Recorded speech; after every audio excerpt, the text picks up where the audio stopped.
Hi, Timothy Carlson here. Today we're going back to the world of Studio Ghibli, looking at the new 4K release, specifically the Steelbook release of their latest film, The Boy and the Heron. I'm going to unbox this release and share my opinions. Close up our Steelbook with our young hero there. That looks very nice. Top of the backing card, spine text, back of the backing card. Under the backing card, this is just sort of a continuation of what's on the front, so it's a nice panoramic image. Love the way that looks. Inside the case, we have an ad for other Studio Ghibli Steelbooks on the Blu-ray format, as well as the standard non-Steelbook releases. We also get a booklet on the film.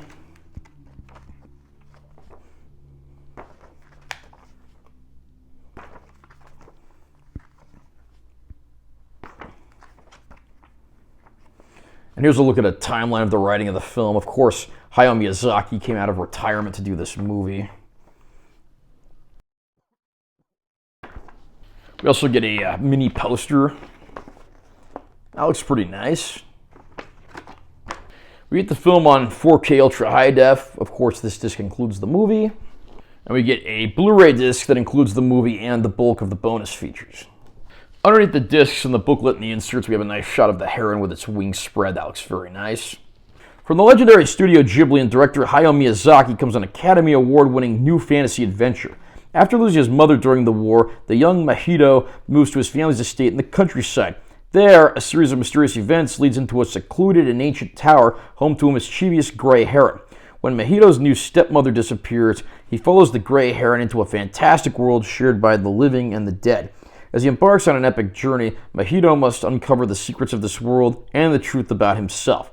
Like I said earlier, Hayao Miyazaki, the man who's hands down the person most associated with Studio Ghibli, came out of retirement to direct this film. And of course, this was certainly an epic comeback. This was a widely recognized, widely revered film. The American version, of course, features a phenomenal voice cast. We even get two guys that have played Batman in the cast, so that should certainly say something about how much effort went into the creation of this film. And I have to say, I think this is a good Studio Ghibli film, but not a great one. The animation is absolutely gorgeous, as is always par for the course for Studio Ghibli. So whether you're in a more mundane countryside setting, or you're thrust into the more fantasy-oriented, surreal-type stuff, everything looks great and is animated beautifully. I'm really glad to see this studio has not abandoned 2D animation, especially after the misstep disaster of Earwig and the Witch a few years ago.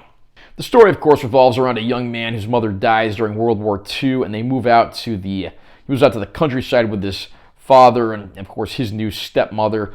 But she disappears, and he ends up going to look for her, and it's not long before he finds himself in a strange world where he encounters many mysterious beings and spirits of people, and has to get his way home, has to of course help his new stepmom get home as well. I have to say, I think the basic premise of this movie is actually very good. You have a motherless child who's distraught over the loss of his parent, a father who's doing the best he can to raise his son, and a stepmom who's now in a precarious situation of sorts, has to serve as the motherly figure and the like. But of course, when we get to the fantasy world, that's where things kind of start coming off the wheels.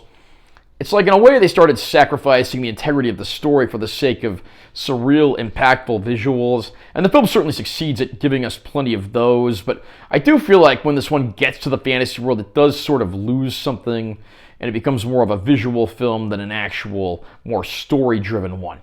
This is by no means a bad film, but I certainly wouldn't rank this among Studio Ghibli's best. It's certainly better than stuff like Tales from Earthsea, Ocean Waves, and Earwig and the Witch, but it's not going to rank anywhere near the studio's upper echelon of stuff like My Neighbor Totoro, Kiki's Delivery Service, and Spirited Away. It is a good Studio Ghibli film, just not, in my opinion, one of the better ones.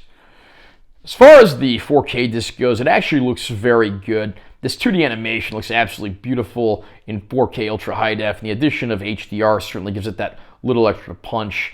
I'm happy to say that throughout, I didn't really have any major issues with the way this film looked. Obviously, there's going to be a few little visual effects and tricks that might suffer a bit as a result, but overall, I really had no complaints with this one whatsoever as far as the picture quality goes.